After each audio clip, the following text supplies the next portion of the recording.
How are we doing today, everybody? I know on one of my last videos that I was showing evidence, I said that I was going to keep putting videos out there with my discrimination evidence and whatnot. Um, like I said, I have evidence for about 30, maybe more than 30 lawsuits. I'm really unorganized right now. I just know that I have more evidence than I know what to do with at this point. I think I have mentioned also that I have tried 8 civil lawsuits in Gallatin County, Bozeman, Montana, and the judges here even committed crimes by breaking Montana law and Montana annotated code to basically just squash my civil litigation. So today what I'm going to do is this is something that started happening 7 years ago, okay, back in 2010. When the recession happened, it was hard for me to find decent employment. I was on unemployment for I don't know, an extended period of time, maybe like a year, and I did finally find employment. It was brief. I think it was like 9 or 10 months in an Arby's. I worked there and everything was going fine. I was training to be a manager, and then all of a sudden the management that was above me quit. New management came in and found a way to fire me really quick. They actually fired me because the manager had called an order back in the middle of a lunch rush while I was preparing food, and I didn't say thank you. Okay. This is all while in the middle of a lunch rush. I'm looking up at a screen, trying to make all this food and get it out the door as quick as possible because that was my job. And a manager called an order back that was already on the screen, mind you, and I was too preoccupied to even, hear him, and I didn't say thank you. So they found a way to have me fired, okay? So what I'm going to show you today is right after that time, and you're gonna see all these papers I have scattered out here. I could not find employment, okay? I don't know, I think I was unemployed after that Arby's job for like almost 2 years. I don't know, I think I filled out in between going from place to place and turning in applications, filling applications out online, and going to job service. That's what we call the place here in Bozeman, where you go and try to find jobs. I'd go to job service and they'd have job listings, and I faxed numerous employers. As you can see, I kept a lot of the fax sheets here. You see they're all fax cover sheets, and they're all to employers, okay? There's another one. There's another one. There's another stack of them. There's another stack of them. And I couldn't find a job doing anything. Back then I was predominantly pizza type food service and construction. Nobody would hire me. I even had one job at it's right here, I believe. Yeah. DP Doors and Millwork, I believe is what it was. Or maybe it was a different one. It was a cabinet shop is what it amounted to. I had 3 interviews at this place, okay? And on the 3rd interview, they told me I had the job. And then the next day, I was supposed to call to find out when I was going to start. Well, I called, all right, and he said, I'm sorry, I can't give you the job. I had the experience. I had already worked for a year in another cabinet shop. I'm not on probation or anything like that. I don't get in trouble. The little record that I do have is from another state when I was a teenager. And more than half of that is not even supposed to be on my record. I could give you a little background on that at a later time.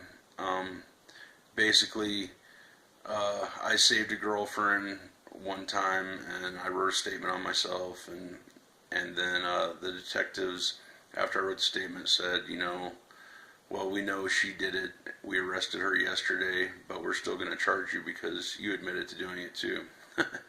And there's a couple more stories like that, but we won't go there right now. Okay.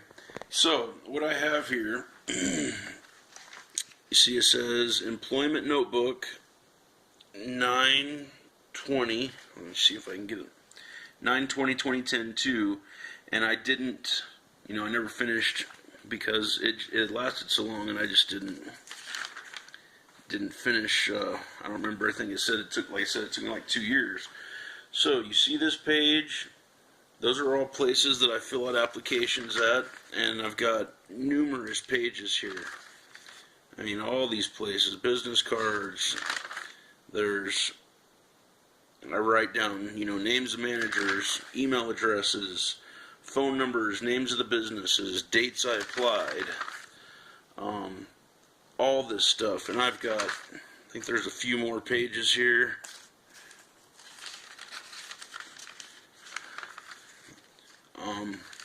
Now, when I first started this, I wasn't keeping track, so I'm probably missing like 3, maybe 4 pages out of that book. And I did throw away some of the fax cover sheets, but I think it amounted to like, I don't know, 150 to 175 applications, okay, with not one single job, besides the one that I supposedly had then lost before I started work, okay.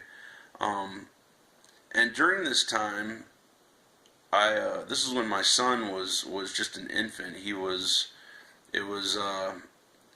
about the time he was born until I think he was 1 year old, or right before. It was a few months before he was born until the time he was 1 year old or so, before I found work.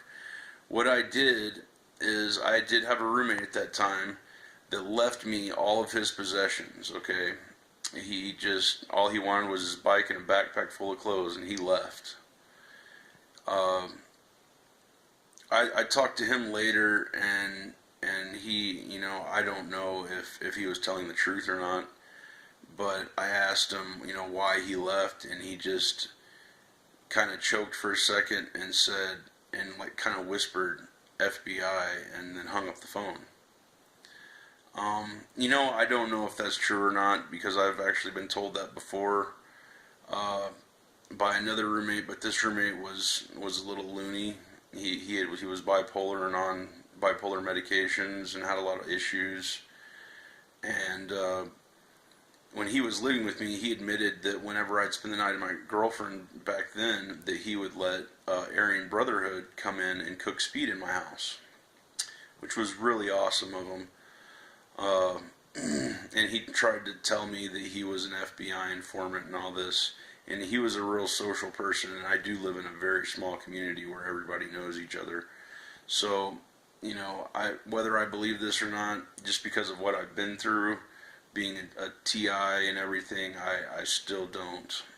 I think that it was just an excuse, to cover up all the criminals in the area doing the things that they've done to me and my son. But I could be wrong. I don't know. I think that, I stay to myself. I don't do anything. I don't hang out and drink with people. All I do is go to work and come home. So, I don't, maybe for a paranoid person out there, they might think that the FBI has something to do with it, but at this point in my life, I do not think that they did back then at all. Until I have further evidence to support that, I'm not going to believe it. So, and I'm going to show you this right here. I even tried to open up my own little business because, in Montana, as long as you're not making a certain amount, you can still, you don't have to have a contractor's license or whatever. And so in hopes of possibly opening a business and having a contractor's license, I printed all of these out. This is my old phone number, and I was going to do snow removal, okay, because nobody would give me employment. And I was selling all of my possessions and all the possessions my old roommate gave me. I would sell them in the newspaper. I would sell them online, Craigslist. This is how I bought diapers and food and gas and toys for my son and all the things that me and my son needed. If my roommate wouldn't have left that stuff, and if I wouldn't have had a whole garage full of stuff, I wouldn't have survived. I would have had to sell drugs or do something illegal.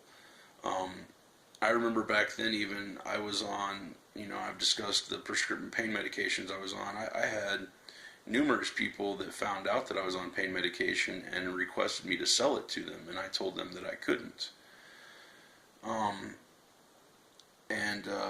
It got people really upset. I know there was one girl that I worked with at Arby's that I didn't know very well. She got super upset, and she knew a bunch of people in this town.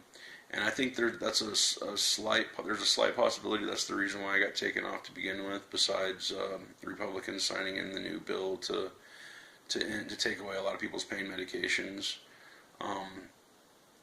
I think that people in this valley had more to do with that than the Republicans did.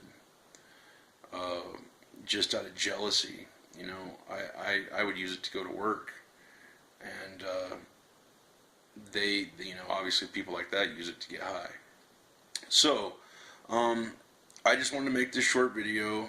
Like I said before, I know a lot of you probably aren't that interested, but I have so much evidence that it's overwhelming, and the only thing that I can think of to do is to spread my story out there, and eventually maybe someday I'll write a book, or I'll do a couple of interviews. I've been offered to do an interview already, and I'm still waiting on that to see if it's going to pan through or not. The discrimination that I have encountered has been tremendous, and when I say tremendous, that's even an understatement. Okay, so I just thought I'd make this, and I hope all of you guys are doing okay out there. We will be making more videos. The more time I have to look through all of my evidence. Like I said, there's a ton more of it.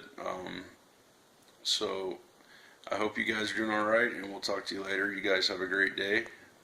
And if anybody wants to contact me, like I said before, my email is asonesjr@gmail.com. Or you can call me at 406-548-7855. Thanks, and you guys have a great day. Bye.